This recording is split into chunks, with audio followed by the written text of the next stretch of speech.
எப்ப முடியும் தொகுதிகள்? இழுபறியெல்லாம் ஒன்றும் கிடையாது.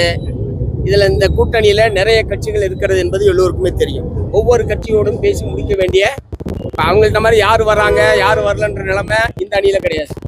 இந்த அணிக்குள் எந்தெந்த கட்சிகள் வந்திருக்கிறது என்பது எல்லோருக்குமே தெரியும். ஆகவே நிறைய கட்சிகள் இருக்கிறதுனால அதற்குரிய கால அவகாசம் என்பது தேவைப்படும்.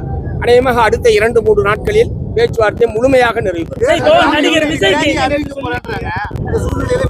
டெல்லியில ஆஜராயிருக்காரு சிபிஐ அலுவலகத்துல. எப்படி பாக்குறீங்க? அவர் மீது குற்றம் சாட்டப்பட்டிருக்கிறது. அவர் மீது விசாரணைக்காக சிபிஐக்கு முன்னாடி அவர் ஆஜராயிருக்கிறாரு. சம்மன் அடிப்படையில் யாருக்கு சம்மன் வந்தாலும் போலீஸ் முன்னாடி ஆஜராக வேண்டியது அவர்களுடைய கடமை. அந்த முறையில் விஜய் போயிருக்காரு. விசேஷமான செய்தியெல்லாம் ஒன்றும் கிடையாது.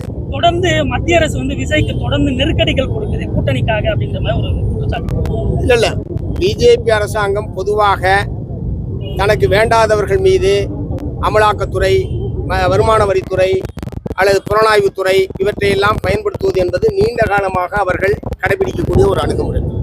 அல்லது தான் வளைக்க வேண்டும் என்று விரும்பக்கூடியவர்களை இந்த நிறுவனங்களை எல்லாம் பயன்படுத்தி கட்டாயப்படுத்தி வளைத்துக் கொள்வது என்பதும் அவர்களுடைய அணுகுமுறையாக இருக்கிறது.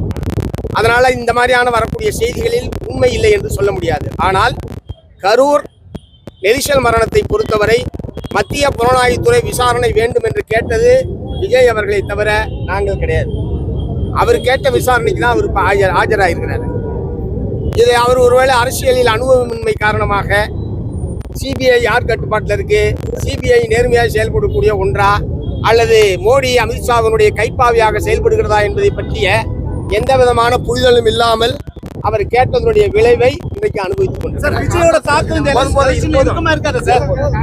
இந்த எலெக்ஷன்ல விஜயோட தாக்கம் இருக்குமா இருக்காதா சார்?